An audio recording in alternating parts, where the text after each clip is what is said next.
in tí àwọn òyìnbó tó ṣe fọ́nrán wa tí a fi wà níbi tá wà lénìí. Níbi tá dẹ̀ wà lénìí kọ́ ló yẹ ká wà, àmọ́ a dúpẹ́ fún àwọn èèyàn bẹ́ẹ̀ tí wọ́n dìde, torí pé ìdìde tí wọ́n òun ló jẹ́ nǹkan tó jẹ́ gbòógì, tó jẹ́ nǹkan tó jẹ́ pàtàkì, tó dẹ̀ jẹ́ nǹkan tó jẹ́ ìwúrí fún ọ̀pọ̀lọpọ̀ àwa ìran ọmọ Yorùbá. Torí tá bá ń sọ̀rọ̀ nípa pé kí Yorùbá kó lọ, a gbọ́dọ̀ dúpẹ́ lọ́wọ́ àwọn wòlíì, àwọn àfáà, àwọn imam tó jẹ́ tòótọ́ ó dúró lórí pé kí Yorùbá kó dá dúró. Kò ń ṣàwọn tí a ṣẹ̀ máa pè wọ́n pé kó wá support, kó wá endorse ìran Yorùbá láti lè dá dúró. Báà tẹ máa kí yín ní gbogbo ìgbà, gbogbo ọ̀rọ̀ ṣí títẹ̀ ń sọ fún wa látara tí ẹ̀yin rí from the spiritual realm, à ń dúpẹ́ lọ́wọ́ yín gan ni.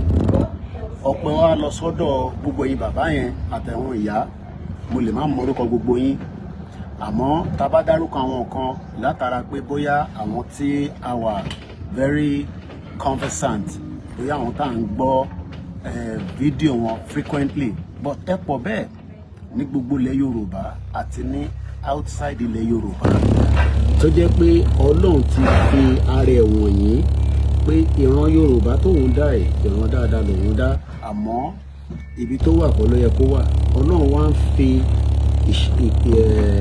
kí ni mo fẹ́ pè é, ó ń fi àpẹẹrẹ oríṣiríṣi wọ̀nyí.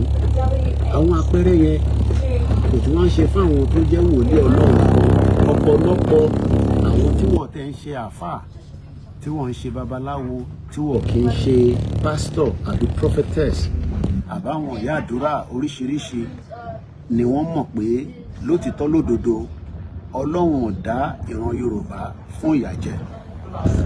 Àwọn tí a mọ̀ pé àwọn ni wọ́n yí ọwọ́ padà, àwọn tó yí aago padà, àwọn ni wọ́n dá Nàìjíríà tó fi di pé Yorùbá tó wà nínú ẹ̀ ó ń jìyà rẹpẹtẹ.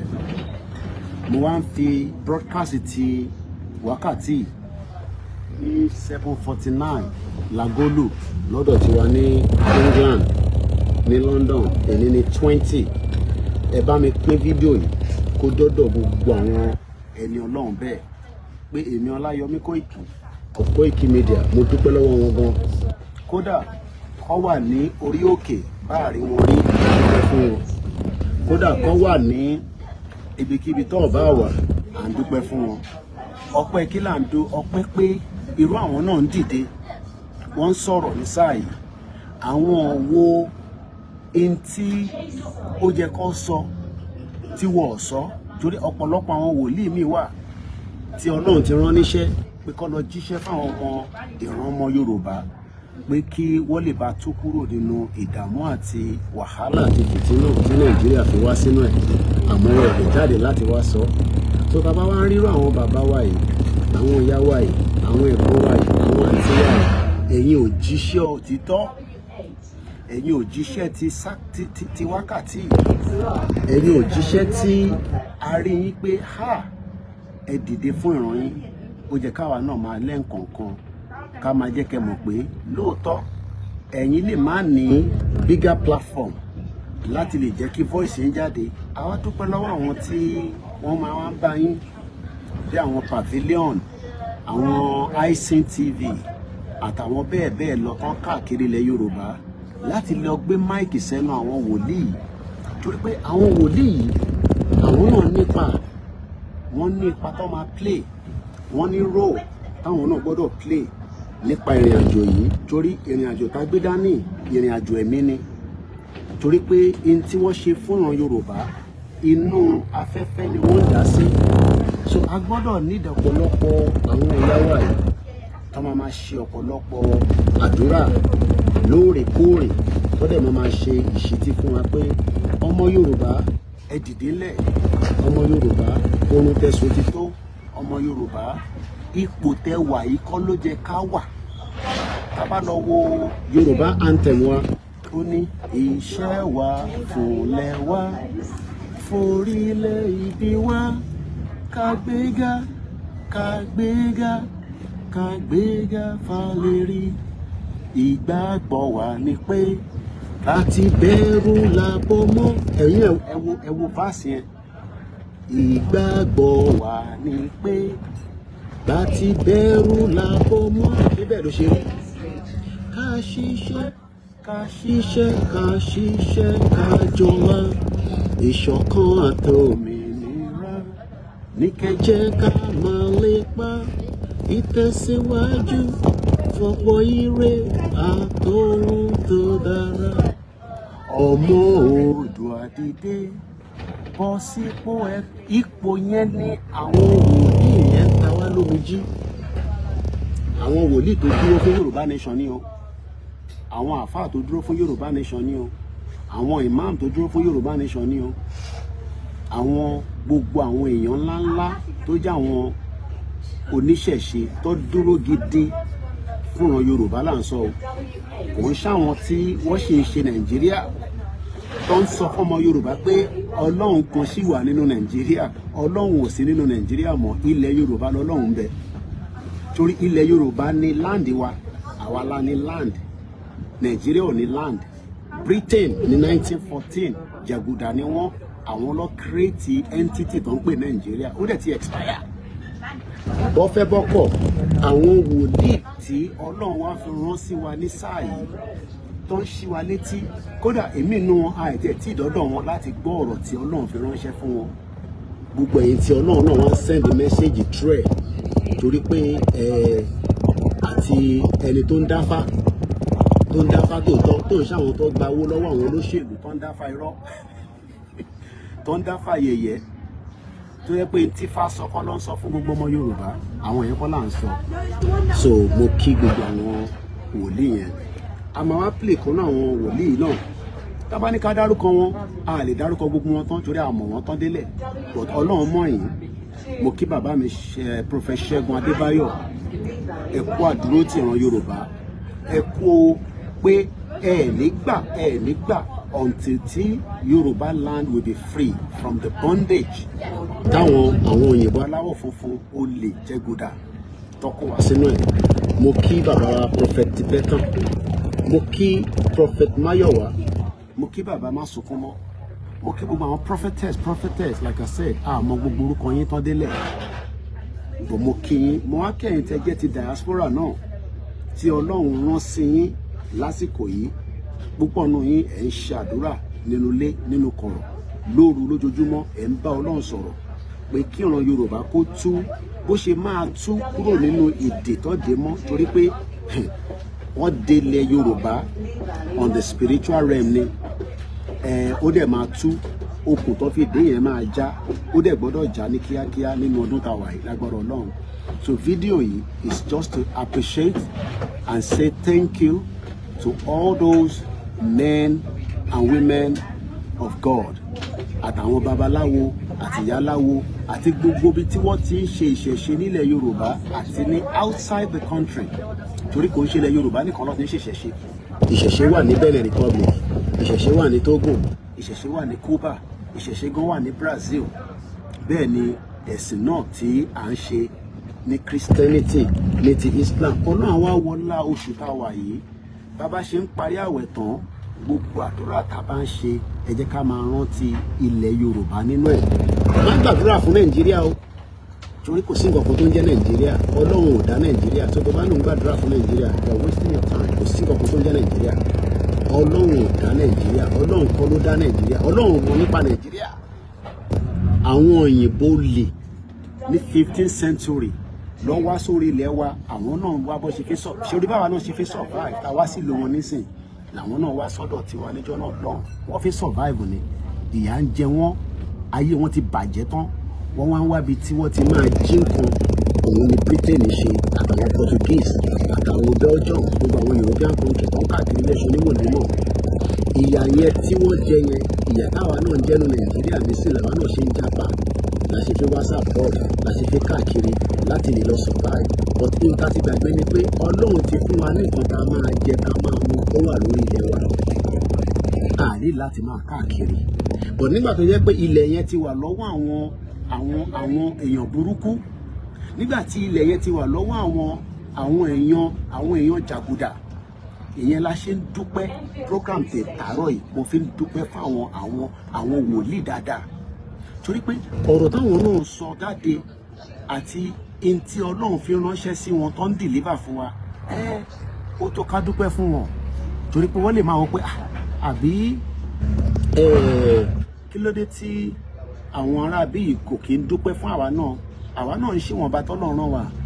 Èmi appreciate yín o, àdẹ̀dúpẹ́ fún yín pé Ọlọ́run tó ń sọ agbára dọ̀tun nínú church yín ni.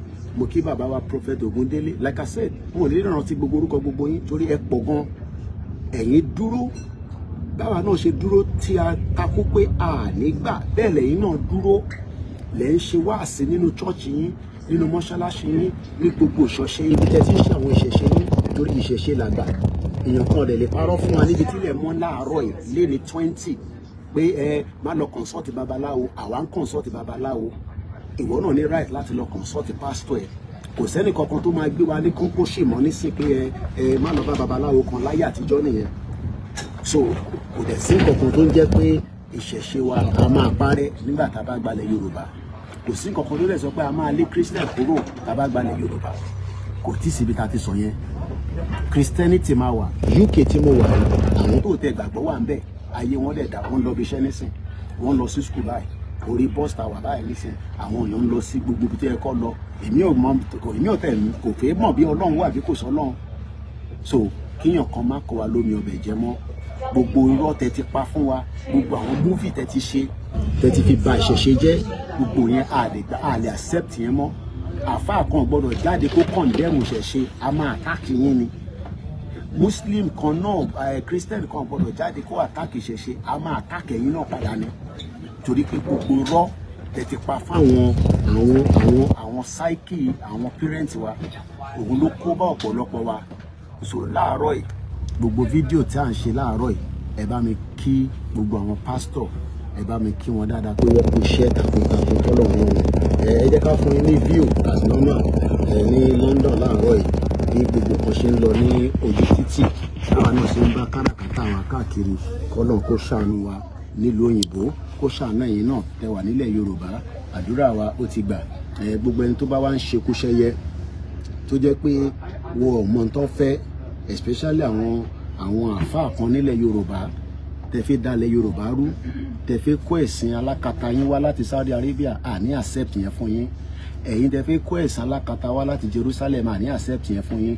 Ẹ̀yin tẹ́ fi bà ìṣẹ̀ṣe jẹ́, àní gbà fún yín. Generation táwa wà yìí, generation sọ̀rọ̀ sókè ni, àdẹ̀gbọ́dọ̀ sọ̀rọ̀ sókè ní kíákíá, nítorí pé ẹ ti báyé jẹ́, ẹ ti bọ̀nà jẹ́. So mo kí gbogbo àwọn Koiki Media staff, ẹ kúṣẹ́ takuntakun. Gbogbo nǹkan ẹ̀ rí nísìn nǹkan pè ní live. Ẹ̀rẹ́ àwọn ọmọ tó fi wọ school, wọ́n ti wà lórí uniform wọn, wọ́n lọ léèwé, wọ́n tọwọ́ bọ ọmọbìnrin nídìí níbí báyìí.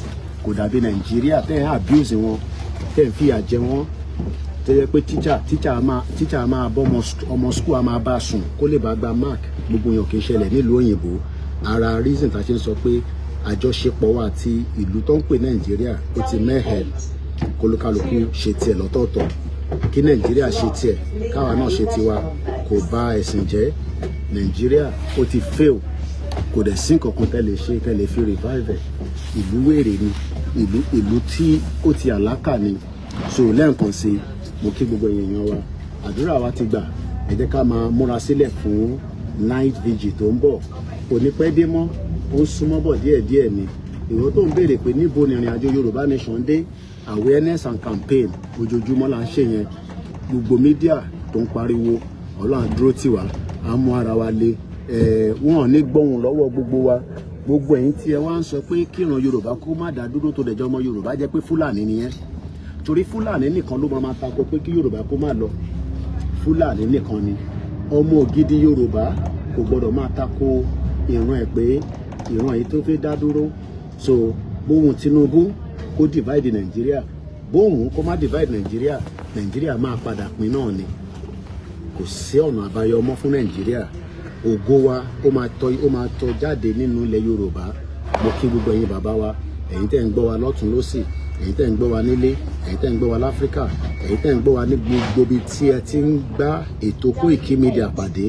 Australia ni, New Zealand ni, Brazil ni, Jamaica ni, Togo ni, Namibia ni, Cote d'Ivoire ni, Ghana ni, ilẹ̀ Yorùbá ni, Canada ni, Turkey ni, Greece ni, Libya ni, United Arab Emirates. Ẹni tó dẹ̀ jẹ́ leader wa tó jẹ́ aṣíwájú wa nìkan òun ni bàbá Akíntóyè. Kò ń ṣe pé kò sí aṣíwájú tó pọ̀, àìmọye leaders tó pọ̀. Àwọn leaders yẹn wọ́n believe in Yorùbá nation. Àìmọye àwọn tí wọ́n pera wọn ní leader ọmọ Yorùbá nílé ni àti labroad, wọ́n believe in Yorùbá nation, wọ́n yìí believe in one Nigeria. Àwọn ọ̀dẹ̀ believe in one Nigeria mọ́ because one Nigeria died long time ago. Ọlọ́run dẹ̀ ní jẹ́ kí ó dìde padà. Bẹ́ẹ̀ bá gbàdúrà fún Nàìjíríà, àdúrà yín ò ní gbà. Bẹ́ẹ̀ bá gbàdúrà fún ilẹ̀ Yorùbá, ẹ máa rí tiyín ṣe níbẹ̀. Fúlàní ò ní jí wa gbé o, àdẹ̀ ní kọlu àgbákò àdánwò àwọn Fúlàní. Brother mi kan ní Canada, wọ́n send message sí mi lánàá, wọ́n ní ọ̀rẹ́ àwọn tímọ́tímọ́ Fúlàní jí gbé níjọ́ Sunday ní Kogi State. So gbogbo kinní yẹn ó sì ń lọ kí Elédùmarè kó bá wa arrest gbogbo àwọn Fúlàní yẹn. Bọ́ bí gbogbo wa ṣe ń béèrè pé nígbà wo gan ni bàbá Akíntóyè máa ṣe announcement night vigil wa, ẹ jẹ́ kí bàbá kí wọ́n múra sílẹ̀ dáadáa tán, kò ní pẹ́ mọ́, ọdún yìí náà ni, kò ń ṣọdún tó ń bọ̀. So a ti sọ fún yín tẹ́lẹ̀, a ṣe wà nínú the first quarter of the month. Àwẹ̀ ń lọ lọ́tún lósì, àwọn èèyàn need a lot of energy. Tẹ́ ẹ̀ bá tí ìwà dáwó rárá rí fún Yorùbá nation, ẹ wọ ọ̀ràn míyàn, ẹ bèrè àkáǹtì lọ́wọ́ gbogbo mídíà. Kò sí mídíà tó máa náwó ní, àti tó ń ṣe Yorùbá nation àti tó ń ṣe Yorùbá nation, ibikíbi tẹ́ bá ti ń gbóhùn wa pé wọ́n ní wọ́n ń dáwó fún Yorùbá nation láti lè fi gba country. Bẹ́ẹ̀ ni, kò sí ibì kan tí wọ́n kì í dáwó. Nígbà tí Donald Trump fi ṣe election, àwọn aráàlú dáwó fún, àwọn aráàlú dáwó fún Donald Trump. Ṣé má jẹ́ kí nǹkan sọ fún wa pé owó dídá ò gbọ́dọ̀ má wáyé, owó dídá gbọ́dọ̀ wáyé, torí pé nínú owó tá a bá dá yẹn náà, owó náà la fẹ́ fi prepare fún night vigil tá a fẹ́ ṣe. A dẹ̀ ti sọ pé night vigil tá a fẹ́ ṣe kò ń ṣọjọ́ kan, kò ń ṣọjọ́ méjì. So ó dẹ̀ máa need a lot of assistance. Àwọn kan ní ṣé yẹn lè máa fi gba Yorùbá nation ní? Yes. From night vigil a lọ sí another level. Tó bá dẹ̀ yá, olúkálukú tí wọ́n náà wọ́n gbọ́ wá mọ̀ pé lóòtítọ́ lódodo ìran Yorùbá gbọ́dọ̀ dá dúró. Mo kí gbogbo ẹ̀yin tí ẹ ti ń bá ọ̀rọ̀ Yorùbá nation bọ̀ láti bí ọdún mẹ́rin. Àsìkò yóò ń ṣàsìkò tẹ́ máa sọ pé ó ti sú yín. Nàìjíríà ti ń exist láti 64 years. Gbogbo àwọn ọba wa mo kí wọn, mo kí gbogbo àwọn orí adé àti tó gbàgbọ́ fún Yorùbá nation àti tó gbàgbọ́, àfi yọ wọn kúrò nínú wàhálà ni. Ní ọ̀fíìfẹ́ gan wọn lè sọ pé Yorùbá nation tá à ń ṣe kò ń ṣe nǹkan dáadáa, wọn ò lè jáde kó sọ bẹ́ẹ̀. Gbogbo ẹnu mo fi sọ, kọ́lọ́ bá dúró ti bàbá yẹn tó bá wà pẹ̀lú wọn. Mo kí Aláàfin àkópalẹ̀mọ́ ọdún tí ó ń bọ̀ April 6 ti ọdún yìí ni wọ́n máa ṣe inauguration kábíyèsí Aláàfin tuntun wa. Mo kí yín, mo kí Àwùjalẹ̀, gbogbo àwọn ọba yẹn la kí, gbogbo àwọn ọba pátápátá ni wọ́n mọ̀ pé ìta ń pariwo fún àwọn ọmọ wọn yìí lótìtọ́ ni. Mo wá lọ bẹ́ẹ̀ mo kí bàbá wa ọmọ Adéyẹmọ Ìgbòho Òòṣà, kọ́lọ́run ọba Elédùmarè kó bá wa dúró tì, kó wà pẹ̀lú ẹ̀. Gbogbo ohun tí wọ́n bàjẹ́ àwa ọmọ Yorùbá a máa san padà fún. But ìjọba Nàìjíríà sì ń jẹ Ìgbòho lówó, wọ́n dẹ̀ náà wọ́n fi fún lówó yẹn 20 billion ni wọ́n ní kó fún. Àmọ́ a ti mọ̀ pé Nàìjíríà ìjọba olè ni. Ẹ káàárọ̀ o, mo kí gbogbo yín lẹ́ẹ̀kan sí. Lákọ̀ọ́kọ́ lẹ máa kọ́kọ́ gbọ́ wa, mo ní prógráàmù tèmi tá à ń ṣe lọ́wọ́lọ́wọ́ báyìí. A fi ń ṣèdúpẹ́ fún àwọn wòlíì dáadáa, àwọn prophetess, àwọn tí wọ́n wà nínú white garment, àwọn tó wà ní Catholic, gbogbo wọn pátá tó ń ṣàdúrà pé kí ìran Yorùbá ní kíákíá, kí àwọn ogun àwọn màláìkà kó bá àwọn ọ̀tá wa jà, kó pa wọ́n sínú igbó wa. Gbogbo Fúlàní tó ń bẹ nínú igbó wa, kí àrá sán pa wọ́n síbẹ̀. Torí pé àmọ́ reason tí a gbọ́dọ̀ máa fear ká tó lọ sínú igbó wa lọ dáko. Inflation ó ti wà ní zero. Nàìjíríà ti wà in big mess. Bó wá ohun Tinubu kó divide Nàìjíríà, tó bá ohun kó má divide Nàìjíríà máa padà divide náà ni. Torí Tinubu ò lè dá dúró, ó ju agbára ẹ̀ lọ. So and there is no one Abacha Adalemi, Yar'Adua Adalemi. so tí ó bá wọn Tinubu kó rò pé ó máa wà forever, Tinubu ò lè wà forever. Another 50 years Tinubu náà máa ti gbàgbé pé òun wá sáyé. Bàbá Adébánjọ dà nísìn, bàbá yẹn ti lọ. Mo pàdé bàbá yẹn ní more than 5 times títí dé ilé wọn níjẹ̀bú Igbó. A sọ fún bàbá yẹn endorse Yorùbá nation, ẹ sọ pé Yorùbá nation lẹ́fẹ́, wọ́n ní restructure làwọn fẹ́. Ẹ wo bí ọ̀rọ̀ bàbá yẹn náà ṣe lọ, kọ́lọ̀ kó yá fíẹ̀. So gbogbo ẹ̀yin bàbá tó kù tẹ́wà in your 80s, bẹ́ẹ̀ bá ṣe ń dàgbà sí àwa náà ń gbàdúrà káwa náà dàgbà, but so ìkànnù méjèèjì ni, ẹ̀yin máa weak ni, àwa ká tó weak ó ṣì máa pẹ́, àwa táwa in their 40s, ẹni tó bá ń dúró de Ọbásanjọ́ ò lè fún yín ní Yorùbá nation torí kò ní interest Yorùbá nation. Ọbásanjọ́ ò ní kankan ṣe pẹ̀lú Yorùbá nation. Ọbaṣá speaker Lagos State kò ní kankan ṣe pẹ̀lú Yorùbá nation. So tẹ́ bá náà ń dúró fáwọn kan pé kó wá fún Yorùbá nation, wọn ní fún Yorùbá nation náà. So mo kí gbogbo alẹ́ nǹkan sí mo kí èèyàn wa o. So ibi tá a máa parí ètò yẹn sí ni mo kàn ní kí n sáré kí gbogbo àwọn èèyàn Ọlọ́run tí wọ́n ń fi àdúrà ràn wá lọ́wọ́. Mo kí gbogbo ẹ̀yin ìyá mi o, ẹ̀yin bàbá mi, èmi náà ọmọ yín náà ni no retreat no surrender, no retreat no surrender. A máa create awareness lójoojúmọ́.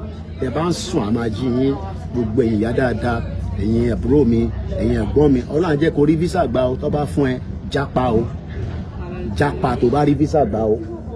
27 years èmi náà ti lò ní UK, tí wọn náà bá lè jápa máa bọ̀ kájọ máa gbé ní bíbá, but àwa fẹ́ já padà, but Ọlọ́run ní jẹ́ káwa já padà lọ sínú Nàìjíríà.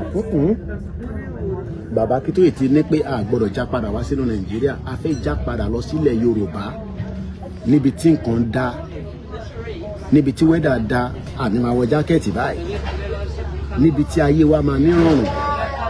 But a bá wà nínú Nàìjíríà, bówùn yìí kẹ gbé passport yín kẹ gbé lọ sọ́dọ̀ wòlíì, àwọn tó máa ṣe visa fún yín, ibi ìbàyí làwọn wà. Ìdí tá a ṣe ń sọ pé a gbọ́dọ̀ give up. Mo kí yín ní Ifọ̀, mo kí ní gbogbo ibi tí ilẹ̀ Yorùbá, tí ẹ̀ka Yorùbá ń bẹ nínú South West. Máa rò pé 2027 òun lọ́nà àbáyọ, kò ń ṣọ̀nà àbáyọ. 2027 is just another fraud. Ọmọ tó ń pè ní fraud, 2027 is a fraud. Bẹ́ẹ̀ ni ìyá mi Ọlájíre Joseph bí ṣe sọ, oríṣiríṣi àwọn èèyàn ní Ọlọ́run rán. Òdìgbà tí èèyàn bá wà lórí altar, àìmọye àwọn tí Ọlọ́run ti send message sí pé ẹ lọ sọ fún àwọn ọmọ Yorùbá. Gbogbo àwọn tó bá dẹ̀ jẹ́ kàńdà ìrẹsì nínú wa, Ọlọ́run máa yọ yín ni. Ìyẹn mi pé ẹ̀ṣọ́ ọmọ Yorùbá, tàbádélẹ̀ Yorùbá, gbogbo alájọ máa ṣe. UK yìí nísìn, ṣé mi nìkan ni mò ń ṣe UK? Mélòó ni mo lè ṣe bẹ́ẹ̀? Àìmọye mọ́tò tó ń drive nísìn, èmi ò lè wájú ẹyọ kan lọ. Tí bá lọ ṣiṣẹ́ cleaning, mo lè ṣèjọ ẹyọ kan lọ. So ìjà ń sọ fún yín nìyẹn. Tẹ́ bá wò nísìn, ẹ̀wò ta nísìn, ṣe rí gbogbo àwọn ọmọ yẹn, olúkálùkù wọn, future wọn brighter ju ti ìwọ tó wà ń lé lọ. And this is the reason why ta ṣe ń kígbe. So àwọn tí Ọlọ́run ránṣẹ́, tí wọ́n dẹ̀ jíṣẹ́, ẹ túbọ̀ máa bá wa jíṣẹ́ yẹn lójoojúmọ́. Mo kí sísítà mi Ọlájíre, ẹ má bínú tá a bá lè dárúkọ gbogbo ẹ̀yin tẹ́jọ wà lórí ètò Pastor Mo, mo kí yín, mo kí gbogbo ẹ̀yin èèyàn wa. Ẹ fọkàn balẹ̀, ẹ ní mídíà tó dáa, tẹ́yìn bá ti ń sùn tẹ́ tó jí, a máa ti ṣe program lẹ̀ fún yín. Ẹlẹ́ẹ̀kejì tá a máa ṣe láàárọ̀ yìí ni àti ṣèkan ká tó kúrò nílé, àtúntò ń bá jíjẹ mú lọ lọ́nà ni, àwa náà ń bá jíjẹ mú mu lọ. Ìtawà náà máa jẹ àníṣe àgbákò. Àwọn tó wà ní diaspora tó ń fún yín lówó, ẹ máa ṣàdúrà fún wọn, kò easy. Gbogbo ẹsẹ̀ olúkálukú báyìí ní arthritis ti mú, wẹ́dà tẹ̀sẹ̀ ń fáìn ní sẹ́yìn ní àti favour spring, kò easy. Mo kí kábíyèsí ọba Tòkunbọ̀ Tẹ́jú Oṣó, mo kí ọba Bàrígà, mo kí gbogbo ẹ̀yin ọba wa. Ẹ bá wa túbọ̀ sọ fún bàbá Akíntóyè, kẹ́ fún wọn ní support kí ọdún yìí kó lè dùn fún wa. Ẹ má dẹ̀ bẹ̀rù, ẹ má tí ì fi ìbẹ̀rù para yín. Ọlọ́run ṣiṣẹ́ lọ́wọ́, àwọn ìjọ náà ti ń dìde báyìí, wọ́n láwọn ò ní gbà fún Tinubu. Bó ṣe máa rí nìyẹn, torí a ti sọ fún Tinubu pé kò sọ̀nà àbáyọ. Àwa nífẹ̀ẹ́, ààrẹ gbàdúrà káwọn Fúlàní pa bó ṣe pa Abíọ́lá. Ìdí ta ṣe ń kọ́ṣọ̀nà ní ojoojúmọ́ nìyẹn. Tabadẹ̀ jáde tó bá ní night vigil ta fẹ́ ṣe, òun máa kó sójà wá pa wá ní. History náà máa rántí àwọn ìdílé ẹ̀. Torí ọ̀rọ̀ tó wà ńlẹ̀ yìí, inú ẹ̀mí ni gbogbo ẹ̀ wà, inú ẹ̀mí ni tó bá lọ bá babaláwo láàárọ̀ yìí nísìn pé kó sọ̀rọ̀ bíi ti Yorùbá nation pé ṣé lóòótọ́ ni Yorùbá nation gbọ́dọ̀ wà as a country, babaláwo tó bá jẹ́ tòótọ́ máa sọ fún ẹ pé yes òtítọ́ ni. tó bá lọ bá wòlíì gbọ́dọ̀ ṣàdúrà ọjọ́ méje kó dẹ̀ sọ fún ẹ before 7 days pé lóòótọ́ Yorùbá gbọ́dọ̀ dá dúró. tó bá lọ bá àfáà tó ní ìmọ̀ ó gbọ́dọ̀ sọ fún ẹ. ṣèkíyàn kan máa kó wa lómi ọbẹ̀ jẹ. ọ̀rọ̀ Nàìjíríà ó ti kúrò nínú picture. ẹkùn àgbò tó mì ní ó máa padà já ni a máa já ti Nàìjíríà ni. Ọlọ́run dẹ̀ máa tì wá lẹ́yìn. gbogbo àwọn onílẹ̀ Yorùbá máa tì wá lẹ́yìn. gbogbo ẹ̀yin tẹ̀ nìyẹn ó ti sú yín ẹ̀jà lẹ́ńjà kò easy láti gba country. so gbogbo ẹ̀yin tí ẹ ti sá lọ tẹ́ náà ṣe mọ́ fine tá a bá gbà ẹ máa bọ̀ nílé àbí ìwọ tó dẹ̀ wà lé náà wà á will be part of it. ṣáwa nìkan la fi ṣé gbòòwò ló máa ṣe gbogbo ẹ̀. olúkálùkù máa ní role tó máa play. ní UK gbogbo àlà ń play role tí ìlú ìfidá 27 years ó ní role tèmi náà ti play nílùú yìí. òròpó easy ni 27 years èmi náà ti contribute nílùú yìí wàá dúpẹ́ fún ìlú yìí. so bí ìsọjí ṣe ń bọ̀ mo kí bàbá mi Ṣógbóyè mo ṣe ń dúró dé ìkẹ́ pè mí béèyàn 10 bá fún wa ní 100 pounds owó tíkẹ́ẹ̀tì mi máa pé bí ṣe ń bá yín sọ̀rọ̀ ní sèèyàn méjì péré ló sì fún wa lówó owó yẹn gan tó 200 pounds kò pé 150 àdènà fi lọ́lé bọ̀ mo mọ̀ pé dúdùn lọ́sàn máa sọ mọ̀ fáwọn èèyàn fi gbowó oṣù ni mo mọ̀ pé máa dúró tì mí. so lágbára Ọlọ́run gbogbo ẹ̀yin tẹ̀ ń ṣiṣẹ́ ní NHS gbogbo ẹ̀yin tẹ̀ ń ṣiṣẹ́ ní care home 13 hours 12 hours ẹ̀yin tẹ̀ wà lamẹ́ríkà ẹ̀yin tẹ̀ wà ní Canada ẹ̀yin tẹ̀ wà nílẹ̀ Yorùbá ẹ̀yin náà já káràkátà ẹ̀yin german àbí bọ̀kòtò náà nítorí pé inflation Nàìjíríà ó ti high gbogbo businesses yín ò lè work because ìlú tó bá sí iná gbọ́dọ̀ wà 24/7 iná gbọ́dọ̀ máa ṣiṣẹ́ 24/7 ìyẹn lè lè rí business gidi ṣe. má tako Yorùbá nation tó bá fẹ́ ṣe fàfiwá sílẹ̀ àwa tá à ń pariwo ẹ̀. mo kí àwọn family mi nílé mo kí àwọn ìyàwó mi mo kí àwọn ọmọ Oòduà mo wá kí gbogbo àwọn ọmọ wa náà mo kí gbogbo àwọn tí èèyàn wọn kú ní Àkúrẹ́ ní 2 weeks ago mo kí gbogbo àwọn tí Nàìjíríà ti pa whether they are Yorùbás or not. Ọlọ́run á ṣèdájọ́ fún gbogbo yín ẹ̀yin politicians ẹ̀yin kọ́ ni mo bá wá láàárọ̀ yìí àwọn wòlíì mo wá dúpẹ́ fún. so mo dẹ̀ láti end ẹ̀ tó mo fẹ́ kó gùn ẹ bá mi pín ẹ bá mi make sure pé fídíò ilé ó lọ káàkiri kò ṣe ìta bá bẹ̀rẹ̀ sí bó Ọbásanjọ́ táwọn bó kéré nìkan lẹ́ máa bá mi pín eléyìí tí a pe àwọn wòlíì tí mo dúpẹ́ fún wọn fún iṣẹ́ takuntakun tó ṣe fún wa torí ọ̀rọ̀ ṣì tí tó ń sọ fáwa náà pé Ọlọ́run ní Yorùbá máa lọ iṣẹ́ kan làwọn náà ń ṣe. so mo kí gbogbo wa o ilẹ̀ Yorùbá a máa gbà á àti gbà á kò sẹ́ni tó lè dá dúró. Koiki Media bringing the world closer to your doorstep. ẹ tẹ̀lé wa káàkiri o ní gbogbo ibikíbi tí a ti ń ṣètò wa. ẹ má wá gbàgbé màá máa retí kọ́ọ̀lù yẹn bàbá mi mọ̀ pé busy ni ẹ̀yin tẹ́ fẹ́ fún wa lówó yẹn náà pounds ni mo need kò pounds ni màá fi ra ticket so kẹ́ pè wá kẹ́ tètè support wa Ọlọ́run á fi púpọ̀ náà á fi rọ́pò fẹ́yìn náà ẹ mọ̀ pé mi ọmọ yín àti múra ìyàwó mi ti ní ṣìgbà ó mò ń lọ mo ní o ti ń tì mí lọ ni máì tí tì mí lọ mo ì tí ì lọ kí ló dé jẹ́ ìfarahàn ẹ díẹ̀ kí n tó máa lọ. mo kí ìyá mi Ọlájíre Joseph gbogbo ẹ̀yin tẹ́ wà lẹ́nu iṣẹ́ ẹ̀yin tẹ́ ń ṣe night shift ẹ̀yin tẹ́ ní businesses ní London ní outside London business yín máa boom ni gbogbo wọ́n tó support Yorùbá nation máa bí rẹ pé mo ò ní nọ́mbà yín èmi ò ní nọ́mbà yín ẹ dẹ́ máa send nọ́mbà yín sí mi info@koikimedia.com ẹ send nọ́mbà yín máa pè yín bọ̀ ẹ mọ̀ pé yín ṣiṣẹ́ ẹ mọ̀ pé freelance lèmi àwọn òní wọ́n ti náà níṣẹ́ London gbàdúpẹ́ fọlọ́run so mo kí gbogbo alẹ́ nǹkan sí ẹ jẹ́ ká ra dé fídíò yẹn bẹ́ẹ̀ kó má ju 30 minutes lọ. Koiki Media bringing the world closer to your doorstep. ire o bye for now. màmá retí kọ́ọ̀lì yín o bàbá mi Ṣógbóyè màmá retí kọ́ọ̀lì yín mo kí yín o ẹ̀yin ará lé bye for now.